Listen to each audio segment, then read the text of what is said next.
இன்னைக்கு நமக்கு வெள்ளரிக்காய் தோசை எப்படி செய்யறதுன்னு பார்க்கலாம். அதுக்கு நான் 1 கப்பு பச்சை அரிசி ஒரு 3-4 மணிக்கூரா ஊற போட்டிருக்கேன். அதுக்கு கூட 1 ஸ்பூன் வெந்தயமும் கூட சேர்த்து ஊற போட்டு வச்சிருக்கிறேன். அதுக்கு தேவையான பொருட்கள் என்னன்னு பார்க்கலாம். ஒரு வெள்ளரிக்காய், 1/2 கப் தேங்காய், 1/4 கப் சோறு வேக வச்சது. இப்போ இந்த வெள்ளரிக்காய்க்கு தோல் எல்லாம் நான் எடுத்துட்டு கட் பண்ணி எடுக்கிறேன். இப்போ நமக்கு இதை இப்போ அரைச்சு எடுக்கலாம். வெள்ளரிக்காய், தேங்காய், ரைஸ் இதை இப்போ கொஞ்சம் தண்ணி விட்டு அரைச்சு எடுக்கிறேன். இது கூடவே இப்போ நான் ரைஸையும் கூட போட்டு அரைச்சு எடுக்கிறேன்.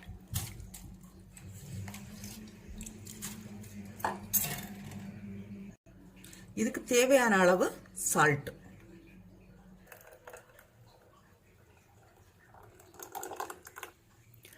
அரைச்சாச்சு. இது இனி ஒரு 8 மணிக்கூர்லேருந்து 10 மணிக்கூர் வரை நல்லா புளிக்க வைக்கலாம். நாளைக்கு பார்க்கலாம். தோசைக்கு அரைச்சி வச்ச மாவு நல்லாவே புளிச்சிருக்கு. இது இப்போ இருக்கட்டும். நமக்கு இதுக்கு ஒரு சட்னி செய்கிறதுக்கு தொடங்கலாம். அதுக்கு தேவையான பொருட்கள், ஒரு 1/2 கப்பு போல் தேங்காய் எடுத்துருக்கிறேன், கொஞ்சம் ஜீரகம் 1/2 ஸ்பூன் சில்லி பவுடர், 3 பல்லு பூண்டு, ஒரு சின்ன பீஸு புளி, பொட்டுக்கடலை 2 ஸ்பூன், ஒரு சின்ன பீஸ் இஞ்சி, ஒரு பச்சை மிளகாய், கருவேப்பிலை. இதை இப்போ மிக்சியில் அரைச்செடுக்கிறேன். கொஞ்சம் தண்ணி விட்டு அரைச்செடுக்கிறேன். இப்போ இதுக்கு தேவையான அளவு சால்ட். இனி இந்த சட்னிக்கு ஒரு தாளிப்பு கொடுக்கலாம்.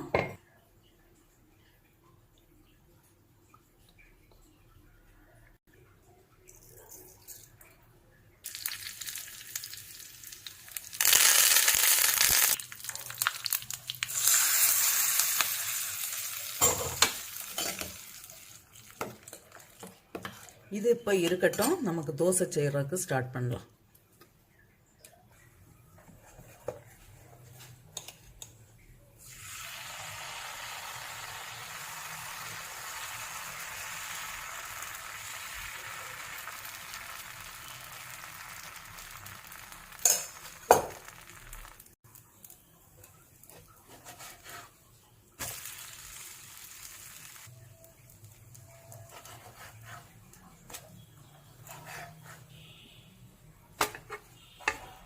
இதே போல மீதி தோசையும் செய்தெடுக்கிறேன்.